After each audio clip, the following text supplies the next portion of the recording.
മാഷെ സാറേ നമസ്കാരം. നമസ്കാരം. ശബരിമല വിഷയമാണല്ലോ ഇപ്പോൾ പ്രധാനപ്പെട്ട ചർച്ചാ വിഷയം. തെരഞ്ഞെടുപ്പാണ് മുന്നിൽ നിൽക്കുന്നതെങ്കിലും വിഷയം ശബരിമല തന്നെയാണ്. ഇപ്പോൾ കടകംപള്ളി അറസ്റ്റ് ചെയ്യാൻ എന്തുകൊണ്ട് വൈകുന്നു എന്നൊക്കെ കെ സുരേന്ദ്രൻ അടക്കം, ഇതുവരെ മിണ്ടാട്ടം ഇല്ലായിരുന്ന സുരേന്ദ്രൻ അടക്കം ഇന്ന് ചോദിച്ചിട്ടുണ്ട്. എന്തുകൊണ്ട് കടകംപള്ളിയെ അറസ്റ്റ്, അല്ലെങ്കിൽ അന്വേഷണം കോടതി അല്ലെങ്കിൽ SITയുടെ അന്വേഷണം അത്ര നല്ല രീതിയിലല്ല എന്നൊക്കെ പറയുന്നുണ്ട്. പക്ഷേ ഈ അന്താരാഷ്ട്ര റാക്കറ്റുമായി ചില ബന്ധങ്ങൾ കടകംപള്ളിക്കുണ്ടോ എന്നുള്ള തരത്തിലുള്ള ചില ചോദ്യങ്ങൾ പല ഭാഗത്തു നിന്നും ഉണ്ടാവുന്നുണ്ട്. അതുകൊണ്ട് തന്നെ CBI വരാൻ സാധ്യതയുണ്ട്, കേന്ദ്ര ഇന്റലിജൻസ് ഇതിൽ അന്വേഷണത്തിന് വരാൻ സാധ്യതയുണ്ട് എന്നൊക്കെ കേൾക്കുന്നു. അങ്ങനെയാണെങ്കിൽ ഇതൊരു മറ്റൊരു തലത്തിലേക്ക് ഈ വിഷയം മാറുന്നില്ലേ? ഇത് കടകംപള്ളി വരണമെങ്കിൽ അന്താരാഷ്ട്ര റാക്കറ്റ് വരണം. ഇതിനകത്ത് പറയാൻ കാര്യം എന്ന് പറഞ്ഞാൽ, ഇപ്പം നമ്മൾ വെളിയിൽ വന്ന വിഷയം അനുസരിച്ച് ഈ രണ്ടിടത്തൂടെയും രണ്ടിടത്തെയും വാതിൽ പാളി അല്ലെങ്കിൽ ദ്വാരപാലക ശില്പം ഉരുക്കി അതിനകത്തുനിന്ന് സ്വർണം വേർതിരിച്ചെടുത്താൽ കൂടി വന്നാൽ 2-3 കിലോ സ്വർണ്ണമല്ലേ കിട്ടത്തുള്ളൂ. 2-3 കിലോ സ്വർണം എന്ന് പറഞ്ഞാൽ നമുക്ക് കൂടുതലായിട്ട് ഇട്ട് കൊടുത്താൽ ഒരു 4 കോടി രൂപയ്ക്കകത്തല്ലേ വരത്തുള്ളൂ. 4 കോടി രൂപ മറിച്ചെടുക്കാൻ അല്ലെങ്കിൽ അട്ടിമറിച്ചെടുക്കാൻ, കളിപ്പിച്ചെടുക്കാൻ വേണ്ടി കടകംപള്ളി സുരേന്ദ്രൻ നിന്ന് കൊടുക്കൂ എന്ന് പറഞ്ഞാൽ അദ്ദേഹത്തിൻ്റെ ഇതുവരെയുള്ള ഇത്രയും നാളത്തെ രാഷ്ട്രീയ പാരമ്പര്യം കൊണ്ട് അദ്ദേഹം വരുന്ന പൊസിഷൻ 40 കോടി 400 കോടിയൊക്കെ തട്ടാൻ പറ്റുന്ന പൊസിഷൻ. അപ്പം അദ്ദേഹം നിന്ന് കൊടുക്കത്തില്ല, രാഷ്ട്രീയക്കാരനും കൂടെ. മനസ്സിലായി? ഞാൻ നേരത്തെ പറഞ്ഞിട്ടുണ്ടായിരുന്നില്ല, CH നേതാവായിട്ടിരിക്കുമ്പോൾ അന്നത്തെ കാലത്ത് ഇപ്പോൾ 20 കൊല്ലം 10, 15, 20 കൊല്ലം മുമ്പ് മിനിമം 3000 രൂപ ബ്രാൻഡ് വാല്യുള്ള ഷർട്ട് ഇടുന്ന ആളായിരുന്നു. ഷർട്ട് ഇടുന്നുണ്ടെങ്കിൽ കുഴപ്പമൊന്നുമില്ല, ഞാൻ പറഞ്ഞത്. അപ്പോൾ ആ ഒരു പൊസിഷൻ എല്ലാ അർത്ഥത്തിലും കീപ്പ് ചെയ്യുന്ന ആളാണ്. അപ്പം അതിനുവേണ്ടി ഇന്ന് കൊടുക്കത്തില്ല. അപ്പം അതുകൊണ്ടാണ് അന്താരാഷ്ട്ര റാക്കറ്റ്. കോടതിയും പറഞ്ഞത്, നേരത്തെ പറഞ്ഞ ഒരാളുടെ പേരെന്തോ ഈ അന്താരാഷ്ട്ര റാക്കറ്റുകാരൻ സുധീഷ് കുമാറിന്റെ കൂട്ടുള്ള ആൾക്കാർ ഇതിനകത്തുണ്ടോ എന്ന് ചോദിക്കാൻ കാര്യമെന്ന് പറഞ്ഞാൽ, ഈ വാതിൽപ്പടിയും ഈ പറയുന്ന ദ്വാരപാലക ശില്പവും അവിടെ നിന്ന് ഇളക്കി അവിടെ കൊണ്ടുവന്നുണ്ട് ഇതുപോലെ ഐറ്റം പണിഞ്ഞു വെക്കണം കേട്ടോ, എന്നിട്ട് ഇതങ്ങ് മറിച്ചു കൊടുത്തു കാണും. എന്നാലേ 1000 കോടി രൂപയുടെ കാര്യം കിട്ടത്തുള്ളൂ. അതുകൊണ്ടാണ് ഇതിനകത്ത്, അതുകൊണ്ടാണ് ജയറാമിന്റെ വിദേശയാത്ര അന്വേഷിക്കുന്നത്. അതുകൊണ്ടാണ് ജയറാം അല്ലെങ്കിൽ പലരുടെയും കാര്യങ്ങളും മറ്റു കാര്യങ്ങളും ഒക്കെ അന്വേഷിക്കുന്നത്. കോടതിയും പറയുന്നത് കൊണ്ടാണ് ഗൂഢാലോചന അറിയണം. കാരണം ഇതിനകത്ത് നമ്മൾ ഈ പറയുന്നത് പോലെ ചെറിയ വട്ടത്തിൽ നടക്കാനുള്ള ആൾക്കാരെന്ന് പറഞ്ഞാൽ മൂരിബാബു, ഉണ്ണിയെണ്ണ പറ്റി, പിന്നെ ജയശ്രീ, മറ്റേതെല്ലാം കൂടെ മതി. ഇത് വലിയ വലിപ്പത്തിൽ നടക്കണമെങ്കിൽ ഇത് വരണം. അപ്പോൾ അന്താരാഷ്ട്ര റാക്കറ്റ് ഉണ്ടോ എന്ന് ഉണ്ടെങ്കിൽ അവർ പറഞ്ഞു കാണും. പിന്നെ അത് വെടി വരാത്തതാണ്. കാരണം വെടി വന്നതിൻ്റെ അപകടം വേറെ വലിയ രീതിയിലുണ്ട്. അങ്ങനെ വെളിയിടാം.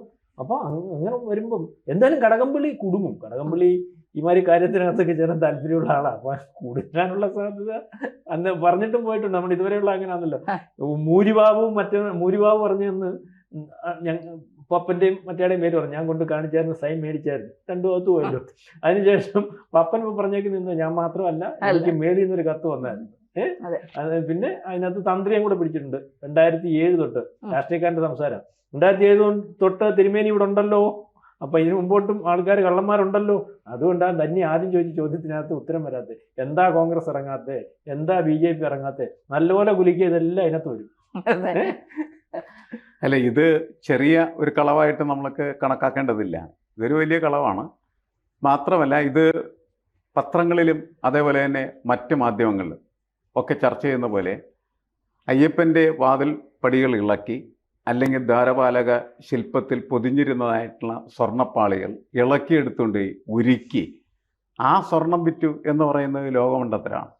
കാരണം ഇത് ഉരുക്കി അതിൽ നിന്ന് കിട്ടുന്ന സ്വർണത്തിൻ്റെ വിലയല്ല ഇവരുടെ പ്രശ്നം. ഇവരുടെ പ്രശ്നം ഇത് അയ്യപ്പൻ്റെ കട്ടളപ്പടിയാണ്. ഇത് അങ്ങനെ തന്നെ നിങ്ങൾക്ക് തരികയാണ്. നിങ്ങൾ നിങ്ങളുടെ വീട്ടിൽ അവിടെയാണ് അതിൻ്റെ ഒരു മൂല്യം എന്ന് പറയുന്നത് ഈ സ്വർണത്തിൻ്റെ മൂല്യമല്ല, അതിനേക്കാൾ വലിയ മൂല്യം, കോടിക്കണക്കിന് രൂപയാണ് അതിനെ വില കൽപ്പിക്കുക. അങ്ങനെ വില കൽപ്പിക്കപ്പെടുന്ന ആ ഒരു മൂല്യമുണ്ടല്ലോ, അത് ഇവർ കവരാൻ ശ്രമിച്ചിട്ടുണ്ടെങ്കിൽ മാത്രമാണ് ഇത് വലിയ ഒരു കൊള്ളയായി മാറുന്നത്. മറ്റത് തുക്കിടിയാണ്, നേരത്തെ പറഞ്ഞതുപോലെ. അതിന് മുകളിലേക്ക് പോകണമെങ്കിൽ തീർച്ചയായിട്ടും ഇതിന് വലിയ മാറ്റം വേണം. തന്നെ മനസ്സിലാക്കേണ്ട കാര്യമാണ്. ഇതിപ്പോൾ കുറെ കാലങ്ങൾക്ക് മുമ്പ് ഞാൻ ഒരിടത്ത് വായിച്ചപ്പോൾ പിക്കാസോ എന്ന് പറയുന്ന ചിത്രകാരൻ്റെ ഒരു ചിത്രം വളരെ നാളുകൾക്ക് മുമ്പ് 8 കോടി രൂപയ്ക്കാണ് ലേലം വിളിച്ചു വിറ്റത്.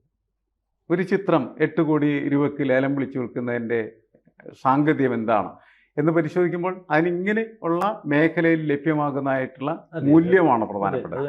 അപ്പം ഇവിടെ അയ്യപ്പൻ എന്ന് പറയുന്ന ഈ സങ്കല്പത്തെ, വിശ്വാസത്തെ, അല്ലെങ്കിൽ ദൈവത്തെ വിൽക്കുകയാണ് ചെയ്യുന്നത്. സ്വർണ്ണമല്ല അവർ യഥാർത്ഥത്തിൽ വിറ്റിട്ടുള്ളത്. അതിൻ്റെ ഒരു മൂല്യബോധം എന്ന് പറയുന്നത്, അല്ലെങ്കിൽ അതിൻ്റെ വാല്യൂ എന്ന് പറയുന്നത് വളരെ വലുതാണ് എന്ന് നമുക്ക് മനസ്സിലാവില്ല. കാരണം ഒരു അടിസ്ഥാനപരമായിട്ട് മനസ്സിനകത്ത് അതുപോലെ ശരീരത്തിലും രക്തത്തിലും മജ്ജയിലും ഒക്കെ വിശ്വാസം കൊണ്ട് നടക്കുന്ന വിശ്വാസ പുണ്യവാളന്മാരുണ്ട് നമ്മുടെ നാട്ടിൽ, കോടീശ്വരന്മാരായിട്ടുള്ള ആളുകൾ. ഇവർക്ക് ഇത് കിട്ടിക്കഴിഞ്ഞാൽ അതുണ്ടാക്കുന്ന അവരുടെ ഒരു സംതൃപ്തി എന്ന് പറയുന്നത്, ആഹ്ലാദം എന്ന് പറയുന്നത് നമുക്ക് പറയാൻ പറ്റില്ല. അപ്പൊ അവന് എത്ര കോടി വേണമെങ്കിലും കൊടുക്കും. പിന്നെ മനോവൈകല്യം ഉള്ളവരുണ്ട്, പഴയ സാധനം മേടിച്ചു വെക്കുന്നത്, ആന്റിക് അതുണ്ട്. ആന്റിക്കിന്റെ വിലയല്ല ഇത്, ഇത് ദൈവത്തിന്റെ വിലയാണ് ശരിക്കും.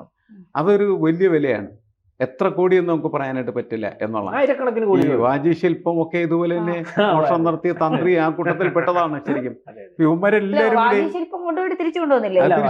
കൊണ്ടുപോയിട്ട് തിരിച്ചു കൊണ്ടുവന്നു. ശബരിമലയിലെ വാജ്യശില്പം കൊണ്ടുപോയിട്ട് തിരിച്ചു അവള് എടുത്തുകൊണ്ട് പോയിട്ട് തിരിച്ചു കൊണ്ടുവന്നു. ഇതെന്തിനാ പുള്ളി കൊണ്ടുപോയത്? ഇത് ശവസംസ്കാരം, ശവവാ യഥാർത്ഥത്തില്ല.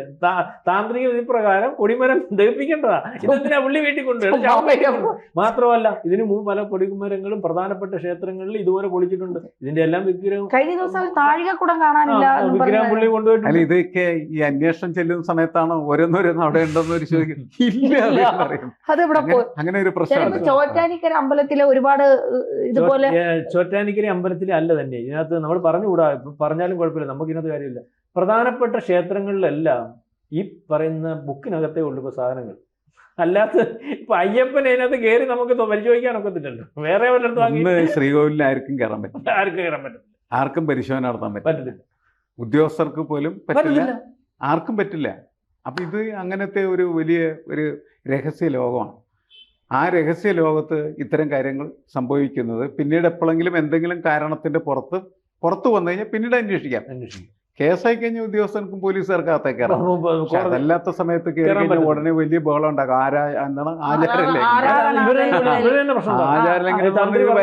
ശരിക്കും മോഷ്ടിച്ച ആൾക്കാരിലേക്ക് ബഹളം ഉണ്ടാക്കുന്നത്. ക്ഷേത്ര ചൈതന്യം നഷ്ടപ്പെടുന്നു. അപ്പോഴത്തേനും ആളെല്ലാം കൂടെ കയറും. തന്ത്രി എന്തെന്ന് പറയാ, അയ്യപ്പനെ കൊണ്ടുപോയി. അപ്പൊ കയറി പരിശോധിച്ചാൽ പ്രശ്നമാവും. നമ്മൾ വേറെ ഒന്നും പറയും. ഇത് പല ദേവസ്വം ബോർഡിന്റെ ഓഡിറ്റിങ്ങിനകത്തിരിക്കുന്ന സ്വർണ്ണങ്ങളും അല്ലെങ്കിൽ അമ്പലത്തിന്റെ മുതലുകളും ഒക്കെ ഈ 1 ഗ്രാം സ്വർണ്ണത്തിൽ ഉണ്ടാക്കി വെച്ചിട്ട് വരുന്ന ഓഡിറ്റിംഗ് സമയത്ത്, സാറേ ഇതെല്ലാം സംവിധാനങ്ങളിൽ ഓഡിറ്റിംഗ് സമയത്ത് വരുന്ന ഉദ്യോഗസ്ഥ ഇന്നാള് അവിടെ ഇരിക്കുന്ന ഈ പറയുന്ന മൂരിബാബുവിന്റെ കൂട്ടുള്ള ആളിനെ കൊണ്ടൊന്ന് വെച്ചാൽ പോരെ. ഇത് എപ്പോഴും ഇല്ലല്ലോ, ഒരു കൊല്ലത്തിൽ ഒരിക്കലല്ലോ. ആ സമയത്ത് അഡ്ജസ്റ്റ് ചെയ്യുന്നതിന് വേണ്ടി അതിന് ഉത്തരവാദിത്തപ്പെട്ടവർക്ക് സാധിക്കും. അതിനകത്ത് കോൺഗ്രസും കമ്മ്യൂണിസ്റ്റും BJP എല്ലാം ഒന്നാ. അല്ല, ഇതിൻ്റെ അകത്ത് രാഷ്ട്രീയം എന്ന് പറയുന്നത് തർക്കിക്കാൻ പുറത്ത് ഉള്ള സാധനം, ഒരു ഡയലോഗിനുള്ള സാധനം മാത്രമായി മാറിയിരിക്കുക. ബാക്കി ഏത് രീതിയിലും എല്ലാവരും ഒക്കെ ഒന്ന് തന്നെയല്ലേ. തദ്ദേശ സ്വയംഭരണ സ്ഥാപനങ്ങളിലൊക്കെ തെരഞ്ഞെടുപ്പ് നടക്കുന്ന സമയത്ത് ആളുകൾ മത്സരിക്കുന്നുണ്ടല്ലേ. ഇന്ന് കോൺഗ്രസ് ആകുന്നത് നാളെ BJP ആവുന്ന അടുത്ത ദിവസം CPM ആവും, ആരും ആവും. കാരണം ഇവർക്ക് അകത്ത് ഇപ്പോൾ ഒന്നുമില്ല എന്നുള്ളതാണ്, പുറത്ത് മാത്രമേ ബാഡ്ജുള്ളൂ. അതുമാത്രമല്ല ഇവരുടെയൊക്കെ വ്യക്തിപരമായിട്ടുള്ള ബന്ധങ്ങളൊക്കെ വളരെ ദൃഢമാണ്, വളരെ വളരെ ഉയർന്നതാണ്. അവരെന്തും പരസ്പരം ചെയ്യും. പക്ഷേ സമൂഹത്തിന് മുന്നിൽ തീർച്ചയായിട്ടും ഇത്തരത്തിലുള്ള അവരുടെ അവർ വേഷം കെട്ടുകയാണ്. ആ വേഷം കെട്ടി നല്ല രീതിയിൽ ആടുന്നു എന്ന് മാത്രമേ നമുക്ക് അതിൻ്റെ മനസ്സിലാക്കേണ്ട ആവശ്യമുള്ളൂ. എന്തുകൊണ്ടാണ് നേരത്തെ ഇവരൊക്കെ ശബ്ദിക്കാതിരുന്നത് എന്നുള്ള ധന്യയുടെ ചോദ്യം ഒന്നുകൂടി ആവർത്തിച്ചാൽ നന്നായിട്ട് തോന്നണം അല്ലേ. ഈ പ്രശ്നങ്ങൾ ഇപ്പോഴാണല്ലോ ഓരോരുത്തർ സംസാരിച്ചു തുടങ്ങുന്നത്. മാത്രമല്ല SITയുടെ അന്വേഷണം അങ്ങനെ വഴിതെറ്റുന്നതായിരുന്നെങ്കിൽ, അല്ലെങ്കിൽ ശരിയല്ലാത്തതായിരുന്നെങ്കിൽ എന്തിനാണ് പത്മകുമാറിനെയും വാസുവിനെയൊക്കെ പിടിക്കുന്നത്? അതിൻ്റെ ആവശ്യമില്ലല്ലോ. അവർക്ക് നേരത്തെ തന്നെ എന്ത് ചെയ്യാമായിരുന്നു? ഇത് മുരാരി ബാബു സംഘത്തിൽപ്പെടുത്തി അവസാനിപ്പിക്കാമായിരുന്നു. അല്ല, ഇപ്പം ഇങ്ങനെ ഒരു കാര്യം ഞാനിവിടെ പറയാം. ഇപ്പൊ തന്നെ ഇതുവരെ അനങ്ങാത്ത സുരേന്ദ്രനും അല്ലെങ്കിൽ ഇതുവരെ കോൺഗ്രസ്സുകാർക്കും സതീഷിനും ഒന്നും പ്രശ്നമില്ല. സുരേന്ദ്രൻ ഇതിനകത്ത് ഇദ്ദേഹം പറഞ്ഞതുപോലെ, VS മാസ്റ്റർ പറഞ്ഞ പോലെ SITയുടെ അന്വേഷണം കൃത്യമാണ്. അതുകൊണ്ട് ആ സമയം എടുക്കുന്നവരാ, സമയം എടുത്ത് അന്വേഷിക്കുന്നവരാ ഇത് മൊത്തം അതിന്റെ ഒരുക്കങ്ങൾ നടത്തി അങ്ങ് പിടിക്കുക. അല്ലെ പിന്നെ പിടിച്ചിട്ട് ഒരുക്കുന്നില്ല. തെളിവുകൾ ശേഖരിച്ചാൽ നീ വരാൻ പോകുന്ന നമ്മൾ ഉദ്ദേശിക്കുന്നത്, ഇപ്പം കേരളം ശ്വാസം പിടിച്ചിരിക്കുന്ന ആളെ പിടിക്കണമെങ്കിലും തെളിവുകൾ ശേഖരിച്ചേ പിടിക്കാൻ പറ്റൂ. നിസ്സാരക്കാരനല്ല. അപ്പം അങ്ങനെ പിടിച്ചുകൊണ്ട് വരുമ്പോൾ ഇത് കൃത്യമായിട്ട് അന്വേഷണം പോകുന്നുണ്ടോ? ഇതിന്റെ വിശാലത കൂടിയാൽ ചിലപ്പോൾ കുഴപ്പം വരുമോ? അതിനകത്ത് കോൺഗ്രസും കമ്മ്യൂണിസ്റ്റും ഒക്കെ ഉണ്ടല്ലോ. സാറി പറഞ്ഞതുപോലെ 2007 തൊട്ടെന്ന് പപ്പം പറഞ്ഞതിന്റെ കാര്യം തന്നില്ല. ഞാൻ എന്തായാലും കുടുങ്ങി ഇതിനകത്ത്. ഇപ്പോഴല്ല കള്ളത്തര. അപ്പൊ അതിന്റെ ഒരു അങ്കലാപ്പ ഇപ്പൊ പറഞ്ഞ SIT സംഘത്തെ കയറി ഒരു ഭീഷണിപ്പെടുത്തലെന്ന് വേണേ. ഇതെന്താന്ന് വെച്ചാല് SIT സംഘത്തെ തന്നെ കരിവേരുത്താക്കുകയും അവരെ ആത്മവിശ്വാസം നഷ്ടപ്പെട്ട അന്വേഷണ സംഘമാക്കി മാറ്റുകയും കൊള്ളൂല ഞങ്ങളെ എന്ന് ബോധ്യപ്പെടുത്തി ഈ സാധനം ഉടച്ചു കളയുക ആ, എന്ന് അതെ. പറയുന്ന ഒരു ലക്ഷ്യം കൂടി വേണമെങ്കിൽ അതിന്റെ പിന്നിലുണ്ടാകും അതെ. അല്ലേ? അല്ല ഇതും കൂടെ ചിലപ്പോൾ ഉണ്ടാവില്ലേ, കടകംപള്ളിയിലേക്ക് അന്വേഷണം എത്തി, അല്ലെങ്കിൽ കടകംപള്ളിക്ക് പിടിവീഴുമ്പോൾ കടകംപള്ളിയുടെ വായിൽ നിന്ന് മറ്റു പാർട്ടിയിലെ പലരുടെയും ആ, പേരുകൾ അതെ. വരുമോ ഒരു എന്നുള്ള ഒരു ഭയം കൂടി ഉണ്ടാവില്ലേ? ഉണ്ട്. അതിന്റെ ഒരു ഇത് ഒരു കൂടി ആയിരിക്കില്ല ഇപ്പോഴത്തെ മൊത്തം സംഭ്രാന്തിയാണ് ആ, അല്ലേ? അതെ, അതെ. അതിന്റെ ഒരു ഭാഗമായിട്ട് വേണം അതിനെ അതെ. കണക്കാക്കാൻ. അങ്ങനെ വേണമെങ്കിൽ നമുക്ക് വിചാരിക്കാം. ഓക്കെ.